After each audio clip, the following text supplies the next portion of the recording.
Ha. Kau cakap ni. Kali dengan penutup. Okey. Kali dengan penutup lah. Assalamualaikum warahmatullahi wabarakatuh.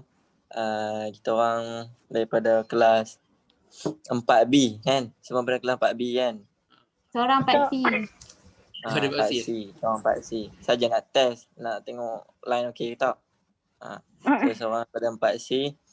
Kita orang daripada lagi 3 orang, termasuk saya 4 orang daripada kelas 4B. Okay, ingin membuat discussion lah tentang tajuk Al-Qard, iaitu Rekod ni. Al-Qard, iaitu pinjaman. Dengar bunyi drill tak? Tak. Kurang lah. Tak kuat. Tak mengganggu. Hutang, iaitu pinjaman. Okay, pasal akad pinjaman lah. So, nama saya adalah Muhammad Hadi Luqman bin Sobri. Nombor matrik DHU 2019-24464, kelas 4B lah. So, Luq.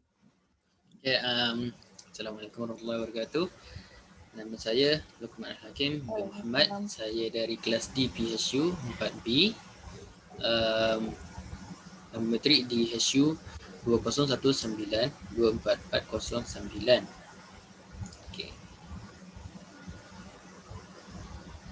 Teruskan. Assalamualaikum warahmatullahi wabarakatuh. Nama saya Siti Nur Fatihah binti Syahidan daripada kelas DPHU 4B. Nombor matrik DHU 2019-24314. Okey, saya Nur Aisyah binti Muhammad Ahir daripada kelas 4C. Nombor matrik DHU 2019-24349.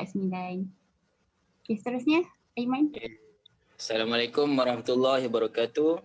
Nama saya Muhammad Aiman Syamsi bin Ibrahim Asri. Nombor matrik DHU 2019-24315. Saya daripada kelas di PHU 4B. Ya, begitulah. Okay. So kita akan go through kepada tajuk kita, iaitu Al-Qard. Bermula dengan macam biasalah, apa-apa tajuk pun kita akan mulakan dengan takrif ataupun dia punya definisi. Kita nak kenalkan dulu apa benda tu Al-Qard ni. So ada siapa-siapa tahu pasal Al-Qard ni maksudnya? Okey, sini saya akan terangkan tentang definisi Al-Qard. Okey, kalau Al-Qard sahaja ianya bermaksud sebagai hutang, tapi dari sudut bahasa ianya berarti Al-Qadhu bermaksud potong. Okey. Hutang yang dilakukan merupakan potongan daripada sejumlah hutang pemberi pinjam. Oleh kerana itu ia dinamakan sebagai qad atau qadhu. Ada apostrofi kat sebelah belakang T tu. Okey, walaupun begitu, walau bagaimanapun dalam bentuk istilah pula, qad ini adalah pemberian sejumlah harta kepada seseorang itu sebagai hutang, iaitu istilah yang diberikan oleh untuk sesuatu yang diberikan sebagai modal usaha. So, yang disebut sebagai qad sebab ketika seseorang itu memberikan sebahagian daripada hartanya kepada si pemberi peminjam sebagai modal usaha. Sehubungan dengan itu, aktiviti pencarian diistilahkan sebagai istiqrodu di dalam bahasa Arab. Begitu pula dalam bahasa Latin, kredit berarti credere, yang artinya percaya. Maksud dari percaya bagi si pemberi kredit ini adalah ia percaya kepada pemberi kredit bahawa kredit yang disalurkannya kredit yang disalurkannya pasti akan dikembalikan sesuai dengan perjanjian yang dilakukan di antara peminjam dengan pemberi pinjam. Sedangkan bagi si penerima kredit merupakan penerimaan kepercayaan sehingga mempunyai kewajipan untuk membayar sesuatu dalam jangka waktu yang dipersetujui lah. Macam gitulah. Okey. Itu saja. So Al-Qard tu pinjaman lah kan? Lebih kurang pinjaman jugalah. Lebih kurang kan memang pinjaman? Memang pinjaman. Memang pinjaman. Okey, baik.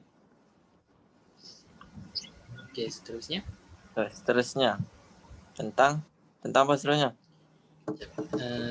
Masya-Allah. Okey, seterusnya Masya-Allah. dalil. Siapa dalil? Dalil. Bukti-bukti al-Qur'an ni. Maksudnya dalam Quran ke dalam hadis ke. Mesti ada dalil lah. Okey, siapa? Seterusnya dalil. Hello, dengar tak? Hello. Aiman. Tak ada gambar Ya. kan? Saya sangkut ni. Hello, dengar tak? Dengar. Dengar. Dengar. Aku yang sendiri. Dalil Aiman kan? Mana nanti? Ada. Dengar tak? Hello. Dengar. Ya. Ya. Hello. Dengar. Ya. Dengar Aiman. Ni sampai aku pergi kasar dia Aiman. Gambar pula. Hello, Dengar. Keluar. Yo. Pause dulu Man. Pause dulu boleh tak? Ke tak payah? Nak pause ke? Pause. Ada masuk Pause dulu. tak? Dah masuk dulu. Okey. Hello. Hello. dengar. Aiman Syamsi. Ya, dengar tak? Dengar. Dengar. Dengar. Siapa di talian? Sekejap. Untuk bahagian dalil pula, para ulama telah bersepakat membenarkan untuk umat Islam mengamalkan Al-Qur'an berdasarkan dalil daripada Nabi yang bermaksud dari Abi Hurairah radhiyallahu anhu bahawa Nabi SAW bersabda, dia barang siapa menghilangkan suatu kesusahan dari seorang Muslim dari kesusahan dunia, nescaya Allah akan menghilangkan darinya kesusahan dari kesusahan akhirat. Dan barang siapa yang memberi kemudahan kepada orang muksir, iaitu kesulitan membayar hutang, nescaya Allah akan memudahkannya di dunia dan di akhirat. Dan Allah selalu menolong hamba-Nya selama hamba tersebut menolong saudaranya. Okey, kemudian dalil yang kedua pula yang bermaksud dari Ibnu Mas'ud radhiyallahu anhu bahawa Nabi SAW bersabda, tidaklah seorang Muslim memberi pinjaman kepada Muslim yang lain 2 kali kecuali ia seperti menyedekahkannya sekali. Okey, kalau berdasarkan dalil tadi, para ulama dia telah bersepakat perbuatan Al-Qur'an ni dibenarkan dalam Islam. Hal ini disebabkan tabiat manusia ni dia tak mampu hidup lama tanpa bantuan saudaranya. Tidak ada seorang pun yang memiliki segala barang yang ia perlukan. Oleh sebab itu, amalan pinjam meminjam ni sudah menjadi sebahagian dari kehidupan manusia di dunia ini. Okay, Islam adalah agama yang sangat memperhatikan segala keperluan umatnya.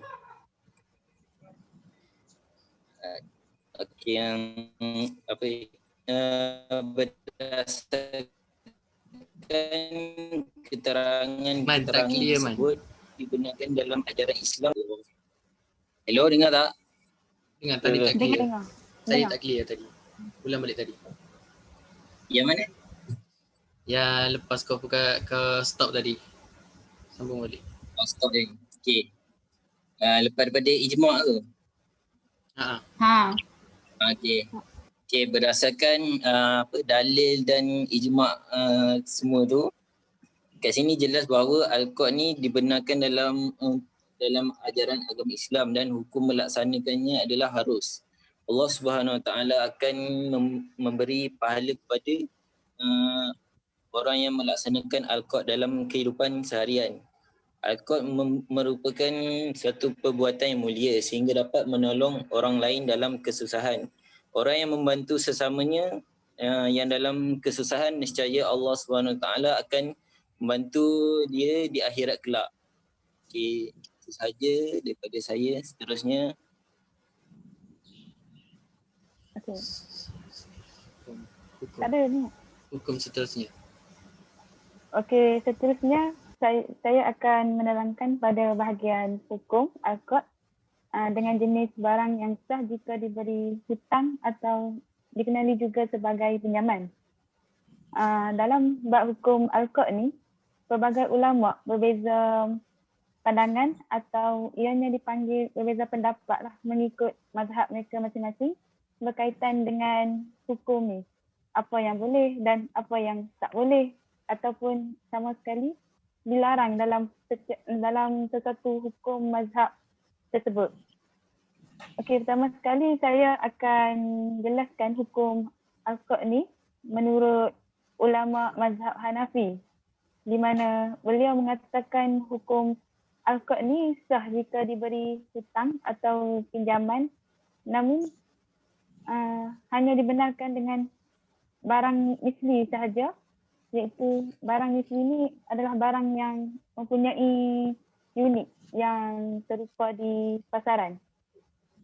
Termasuklah barang yang boleh disikat, ditimbang seperti gula, beras dan sebagainya. Lagi satu, barang yang boleh dibilang, diukur panjang dan pendek juga adalah antara jenis barang atau harta misli yang boleh dibilang dengan diukur, yang dibenarkan dalam ulama mazhab Hanafi ni. Walau bagaimanapun kan, terdapat juga barangan jenis kimi, iaitu barangan yang tidak didapati di pasaran. Barangan seperti ini tak boleh dipinjamkan menurut ulama mazhab Hanafi kerana dia dianggap sukar untuk memulangkan barangan tersebut senilai dengannya. Seterusnya, jika menurut ulama mazhab Maliki, Syafi'i dan Hambali pula, mereka mengatakan harus jika diberi hutang dengan setiap harta yang sah dijual dengan menggunakan kontrak salam. Kontrak salam. Okey, macam mana kontrak salam ni berlaku? Kontrak salam ni berlaku contohnya macam ada seorang usahawan perniagaan ni, perniagaan kasut ni, dia nak menempah kasut yang dia nak jual kepada ramai-ramai pembeli lah kan. Bila dia nak tempah kat satu kilang tu, dia kena bayar duit terlebih dahulu sebelum kaset-kaset tu deposit.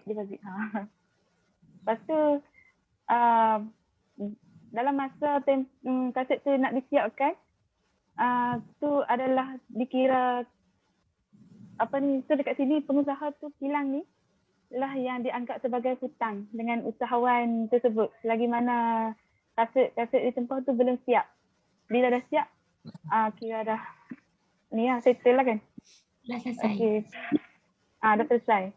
Bagi ketiga-tiga mazhab ni, mereka sama sekali tak tetapkan hanya harta atau barangan yang bersifat misli sahaja yang boleh diberi hutang. Bahkan ianya juga termasuk harta yang bersifat kimi. Itu saja rasanya. Terusnya. Terusnya apa? Rukun dan syarat. Saya nak tanya, takut alik cakap kan. Tutup lagi. Tentang hukum al-qad ni, maksudnya hukum syarat dan rukun. Syarat dan rukun al-qad ni. So kita berbalik kepada maksud dia tadi tu. Apakah al-qad? Al-qad ni pinjaman lah, pinjaman yang wajib dibayar balik dalam masa yang ditetapkan. Contohnya aku pinjam RM10 dekat Loop. Ni cakap minggu depan bayar balik. Minggu depan kena bayar balik. Tapi kalau dia kata elak lo, nanti ada duit nanti bayar, tu jadi lain pula nanti ni lah. Tapi bayar, insyaAllah bayar. So, Betul. syarat dan rukun ni. Okay. Syarat dan rukun ni adalah tidak sah kontrak al-qad ni, maksudnya perjanjian al-qad ni, kecuali seseorang yang harus melakukan tasarruf, iaitu pengurusan harta. Maksudnya macam nak cakap orang tu mesti boleh menguruskan harta lah. Okay. So sebab ia adalah satu kontrak mengenai harta. So kalau kita nak pinjam ni bukan selalunya lah, memang mengenai harta lah. Takkan kita nak pinjam tak ada benda kan. So mesti harta orang lain. So, maksudnya kedudukannya adalah sama seperti jual beli. Okay, sebab yang kata sama tu sebab dia mesti kena ada ijab qabul juga, macam jual beli jugalah. Okay, so kontrak ini tidak sah dilakukan tanpa ijab dan qabul. Tadi yang kata tu, dia tu. So tanpa ijab dan qabul tak sah. Maksudnya tiba-tiba cakap dalam hati nak pinjam tapi pergi rembat duit Lu. Tu dah kira mencuri, bukan pinjam. Macam tu lah. So kita akan bagi tahu dia Lu nak pinjam RM10. Macam tu. Okay. Sebab ia merupakan kontrak pemberian milik kepada seorang manusia. Maksudnya kontrak pemberian milik tu maksudnya Lu bagi barang dia kat aku. So itulah kontrak pemberian milik. So ia tidak sah dilakukan tanpa ijab dan qabul yang tadi tu lah. Seperti jual beli dan hibah. Okay, kita akan tengok tu kepada dia punya rukun lah. Okay. Qad dapat berlaku dengan sah jika semua pihak yang terlibat memenuhi syarat dan rukunnya. Syarat dan rukunnya. So rukun yang pertama ialah peminjam. Maksudnya kena ada peminjam, iaitu tadi kita ambil contoh tadi lah. So, jadi maksudnya saya sebagai peminjam, okay, dalam syarat dia mu'tarid. Okay. Lepas tu yang kedua pemberi pinjam. Maksudnya pemberi pinjam mesti kena ada orang yang dah kita nak pinjam, mesti kena ada orang yang nak bagi pinjam. Tidak dia tak jadi hutang lah kat situ kan. So Lu adalah pemberi pinjam, iaitu mu'rid. Tadi mu'tarid, ni mu'rid. Okay. So peminjam harus orang yang ahliyah muamalah, yang berarti harus baligh, berakal waras dan tidak mahjur. Secara syariat tidak diperkenankan mengatur hartanya sendiri. Maksudnya orang yang nak pinjam tu mesti maksudnya waras lah, bukannya jenis kena kena balik, kena boleh berfikir mana baik mana buruk kan. So dia boleh uruskan harta dia sendiri. Maksudnya kita ni dah semua dah boleh urus harta sendiri lah maksudnya kan. So kita boleh menjadi peminjam tu.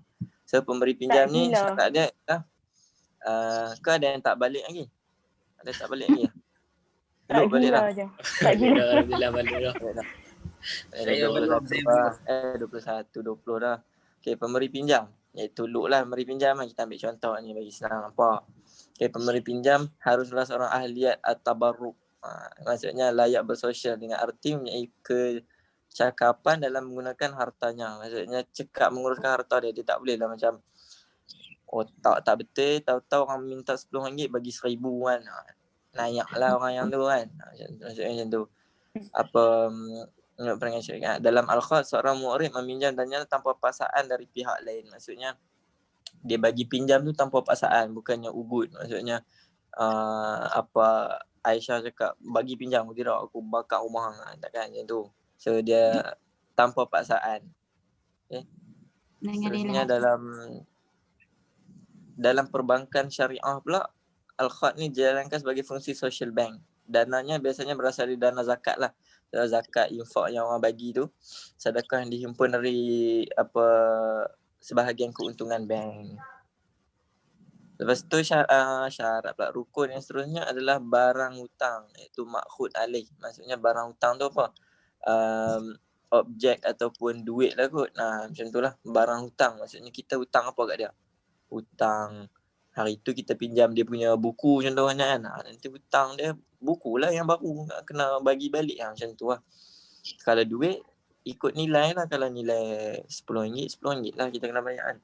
So dengan bisa diakad salam. Maksudnya barang tu benda yang kita boleh akad dengan salam. Okay, yang terakhir iaitu memang orang cakap apa?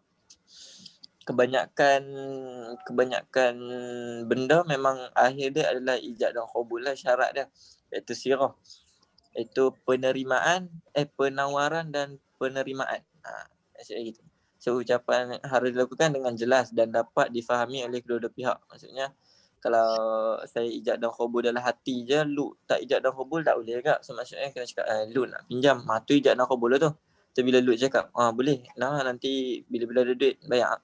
Itu penawaran dan penerimaan jadi dah kat situ. So oleh perlu jelas dan dapat difahami oleh kedua-dua pihak sehingga tidak menimbulkan kesalahfahaman. Maksudnya dua-dua tu kena dengar, kena terima. Maksudnya yang peminjam kena terima, pemberi pun kena terima. So kat situ baru jadi ijab dan qabul. So itulah dia syarat dan rukun dan syarat. Syarat dan rukun sama. Okay. Untuk al-khat ni.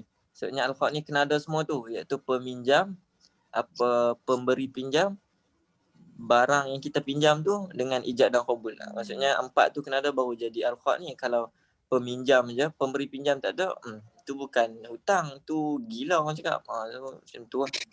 So habislah rukun dan syarat ni. Okay, seterusnya. Seterusnya iaitu aplikasi al-khat di dalam muamalah semasa. Okey, seperti yang kita tahu al-khat ni ialah pinjaman. Jadi sebarang pinjaman yang kita nak buat ni mestilah pinjaman yang tanpa faedah. Kalau pinjaman yang ada faedah ni dah jadi riba. Maksudnya pinjaman yang ada riba ni namanya riba al-khat. Jadi macam mana faedah ni boleh menjadikan riba? Okey, faedah ni adalah sebarang tambah nilai atau lebihan daripada jumlah pinjaman yang asal. Selalunya faedah ni berlaku bila orang yang bagi pinjam tu dia kenakan tambah nilai dekat orang yang berhutang tu. Contoh kalau macam aku pinjam RM100 dekat Tehak. Lepas tu tiba time nak bayar tu dia suruh bayar RM130. Okay, Aduh, Tehak, teruk lah. Contoh. Tambah 20. Oh, itulah riba dalam al-khat tu. Maksudnya dia minta banyak lebih lah. Dia kenakan tambahan. Tak kisahlah apa-apa, duit ke. Bunga. Bunga je, macam bunga. Okay, lepas tu. Riba lah. Ya, itulah. Bunga lah. Itulah riba. Riba lah. Bunga lah. Ya. Bunga.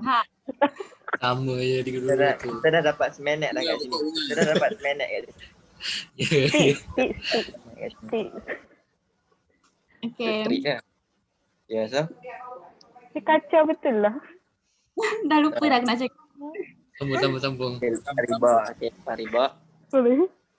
Lepas tu sekiranya kita kena aplikasikan pinjaman ni, kita kena pastikan pinjaman kita buat ni pinjaman yang tanpa faedah. Contohnya kalau dengan kawan-kawan ni mungkinlah tak berlaku. Tapi mungkin dekat institusi luar sana mungkin akan berlaku pinjaman yang faedah ni. Betul tak? Kalau macam bank kita dengar kan, kalau konvensional mesti akan ada bunga ni. Interest lah. Setelah. Jadi pinjaman yang tanpa faedah ni nama dia Qard Al-Hasan. Sini Hasan. Baik lah, maksudnya pinjaman yang baik lah. Ya baik Hasan, ya baik. Sebab tu dah boleh Qard Al-Hasan. Maksudnya kita ni sebenarnya dalam Islam bila kita nak bagi pinjam ke orang, kita kena pastikan kita bagi pinjaman tu bukannya untuk membebankan orang yang berhutang, tapi kita kena meringankan dia, mentolong dia. Sebab tu lah ada Qard Al-Hasan ni. Kalau riba al-khat ni dah membebankan kepada orang yang berhutang tu. Orang yang berhutang kan dia sangat memerlukan kan. So kita kena tolong dia. Itulah. Faham tak? Faham. Faham, okey. Contoh kalau kat luar sana, contohlah agensi-agensi yang mengamalkan Qard Al-Hasan ni, iaitu Agensi Amanah Ikhtiar Malaysia. AIM, iaitu Badan Amanah Persendirian yang membantu orang luar bandar untuk membiayai kegiatan kecil-kecilan mereka. Kan orang luar bandar kan orang yang miskin kan. Sebab itulah ada badan ni dia membantu dengan dia biaya keperluan-keperluan. Seterusnya kalau pihak bank pula, contohnya bank rakyat, iaitu pembiayaan mikro IMAS untuk golongan usahawan atau penjaja atau peniaga kecil-kecilan yang ingin kembangkan perniagaan mereka. Contohnya kalau kita nak mulakan perniagaan, mesti kita ada modal, tak ada duit kan. Jadi sebab tu kita pinjam dengan bank. Ada sebahagian bank akan kenakan bunga sebab mesti ada bank kan nak balik, nak roll balik orang punya duit kan. Jadi kita kena baca kita pinjam tu dekat bank yang mengamalkan syariah ni. Yang tak kenakan sebarang faedah. Supaya kita terhindar daripada berlakunya riba. Jadi kesimpulannya, jadi kita mestilah aplikasikan kod Al-Hasan ni bila kita nak melakukan sebarang pinjaman agar pinjaman yang kita buat ni patuh syariah yang diredai, agar apa yang kita buat dalam kehidupan ni sentiasa diredai oleh Allah. Okay. Sekian daripada saya. Sekejap, pasal khot ni kan, Al-Hasan tu kita ada yang dia cakap Al-Hasan je lah. Dia tak ada macam khot yang tak baik ke, tak ada. Yang lain. Maksudnya khot ni ada tajuk dia Al-Khot, lepas tu ada khot Al-Hasan je. Tak ada macam khot yang riba Nama lain. Nama lain. nama riba. Yang aku jumpa Riba tu je. Al-Khot lah. Kod Al-Hasan dengan riba Al-Khot. Kod yang ni maksudnya pinjaman tanpa faedah. Riba Al-Khot ni pinjaman dengan ada faedah. Ada dua tu je yang aku jumpa lah. Dan insyaAllah betul maklumat tu. Betul kan? Betul. Betul. Dah 20 saat lah. Berapa dah Man? 26. 26 Man. Pasal PTPTN.